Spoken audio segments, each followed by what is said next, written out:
O drama enfrentado pelos mais de 10 mil aposentados e pensionistas do Aeros ganhou contornos ainda mais trágicos e cruéis. O governo não cumpre a decisão judicial que determina o pagamento imediato daquilo que contribuíram para assegurar uma terceira idade com dignidade. São aproximadamente 23 milhões de reais mensais.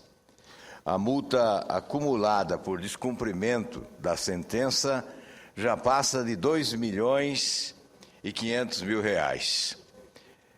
É preciso afirmar que essa decisão judicial é do Supremo Tribunal Federal. O governo não cumpre e dá um péssimo exemplo. Mas ele fere mortalmente idosos que se dedicaram uma vida inteira a servir o país. Nós já viemos a essa tribuna inúmeras vezes, porque este itinerário que se arrasta desde 2006, os valores recebidos pelos aposentados do Aeros foram sendo depreciados, alcançando o patamar de 8% do valor devido. A média de idade do contingente de aposentados é de 72 anos. Desde 2006, mais de 700 dos beneficiários já faleceram. Faleceram sem que os benefícios a que tinham direito lhes fossem pagos. Diante da intransigência das instâncias governamentais, só restou aos aposentados recorrer à justiça. Mas o governo, em desrespeito frontal à própria Carta Magna, não cumpre a lei e nem a decisão judicial. Eu imagino a infelicidade destes pensionistas e aposentados do Aeros e a revolta que acalentam ao verificarem que a mídia nacional informa milhões desviados pelo Valério Duto, milhões de reais para os mensaleiros, no maior escândalo de corrupção dos últimos tempos no Brasil, o Mensalão, milhões de reais para a empresa Delta, milhões de reais no esquema Cachoeira, milhões do dinheiro público desviados desonestamente. E para os aposentados e pensionistas, resta o descumprimento de uma decisão judicial. Não há sensibilidade humana.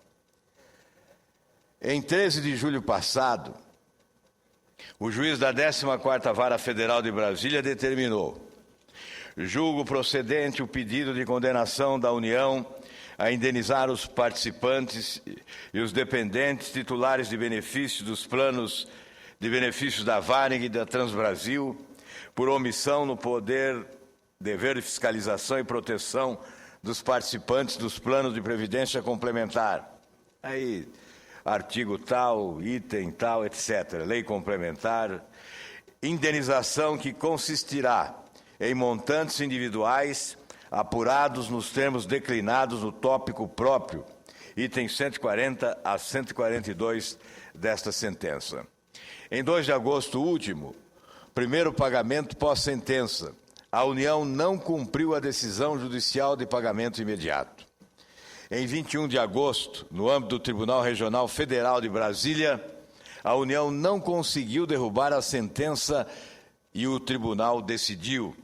Diante disso, uma vez prolatada, não há motivos para que a sentença não produza seus efeitos, frustrando mais uma vez justas expectativas de aposentados e pensionistas de perceberem a complementação de seus proventos após o julgamento do mérito da ação civil pública, aí o número da ação, na primeira instância, como decidiu a Suprema Corte, no agravo regimental, na suspensão liminar 127/2, em 14/4/2010. Isto posto, indefiro o pedido da União. No dia 26 de agosto passado, o Tribunal Regional Federal de Brasília, registro no itinerário judicial, agravo regimental interposto pela Advocacia Geral da União, ao Pleno do citado tribunal, aguardando julgamento. 4 de setembro, segundo pagamento, mais uma vez a União não cumpriu a sentença que determina o pagamento imediato. Ao arrepio da lei maior, o governo não cumpre o que a Justiça determina. A crueldade, nesse caso, tem requintes trágicos.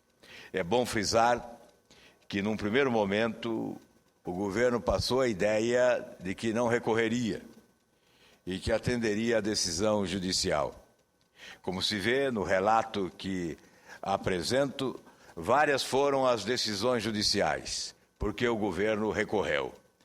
Não cumpriu a palavra, recorreu, perdeu nas várias instâncias e não cumpre a decisão judicial. Péssimo exemplo aos brasileiros. Se o governo que tem poder, que tem recursos, que tem caixa, não cumpre uma decisão judicial, como se pode desejar que brasileiros possam cumpri-las? Ocorre que, diante dos fracos, o poder se impõe. Neste caso, é o poder que se impõe diante de idosos, aposentados e pensionistas, familiares de trabalhadores que aguardam o cumprimento agora de uma sentença judicial. Não se pede favor algum ao governo, não se pede concessão alguma, não se exige benesse alguma, não se está pedindo ao governo que cometa uma irregularidade, uma injustiça. O que se pede nesse caso é que o governo cumpra uma decisão judicial. A nossa solidariedade aos aposentados do Aeros, através do amigo Ivan de Curitiba, que mais uma vez nos pediu para que nos manifestássemos dessa tribuna em defesa dos direitos das famílias destes aposentados do Aeros. Em relação a esse tema, senhor presidente, é o que tinha a dizer. Quem sabe, imaginando a hipótese do governo mudar de postura, quem sabe desejando que o governo se sensibilize diante da tragédia humana que proporciona e cumpra a decisão judicial. Quem sabe viemos à tribuna mais uma vez para alimentar esperanças daqueles que ainda acreditam na justiça.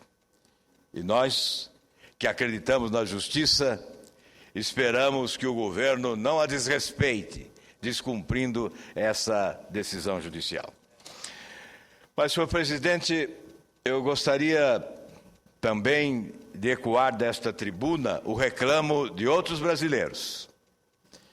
Ontem recebi a visita de um ex-parlamentar, o ex-deputado Antônio Mazurek, que representava Cascavel do Paraná no Congresso Nacional e hoje atua como uma liderança na área de gestão de seguros. E ele traz um pleito que vou procurar reproduzir desta tribuna. Há reparo a ser feito no que diz respeito à criação da Agência Brasileira Gestora de Fundos e Garantias, também denominada de Segurobras. Tive a oportunidade de apresentar várias emendas à medida provisória que criou a Segurobras, e essas emendas foram rejeitadas. Ao sancionar a medida provisória 564, concernente ao Plano Brasil Maior, a presidente Dilma manteve a possibilidade de a referida agência concorrer com as empresas privadas do setor. A crítica é baseada no fato de a Agência Brasileira Gestora de Fundos e Garantias estar autorizada, eventualmente, fornecer seguros ou garantias a órgãos públicos com dispensa de licitação. Em que pese a ressalva de que o preço contratado seja compatível com o praticado no mercado, sabemos que dispensar licitação é, no mínimo, temerário. Uma porta larga e generosa para os descaminhos que o Brasil assistiu e ainda é espectador.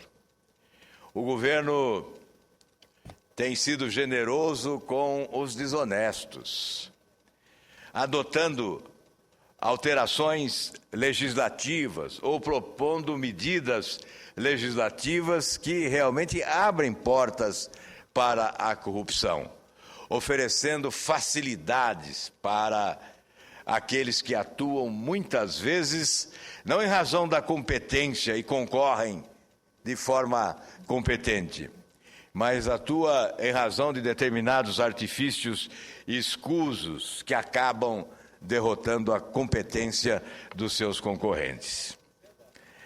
Vale ressaltar que as demais seguradoras estatais, como Caixa, BB Seguros, não desfrutam desse privilégio atualmente. A Confederação Nacional das Empresas de Seguros havia se manifestado sobre um acordo firmado com o Ministério da Fazenda, no sentido de que a BGF circunscrevesse sua atuação apenas complementarmente às empresas privadas, oferecendo, por exemplo, garantias a obras do PAC ou fazendo seguros direcionados para crédito estudantil ou financiamentos imobiliários para baixa renda, esferas pouco atrativas para o setor privado. Há uma preocupação generalizada no setor de empresas seguradoras de que a concorrência imposta pela Segurobras afete o balanço de riscos do mercado e pressione as margens de lucros. Sem dúvida, como argumenta a CNSEG, a dispensa de licitações instalará uma situação de privilégio e assimetria de direitos e obrigações.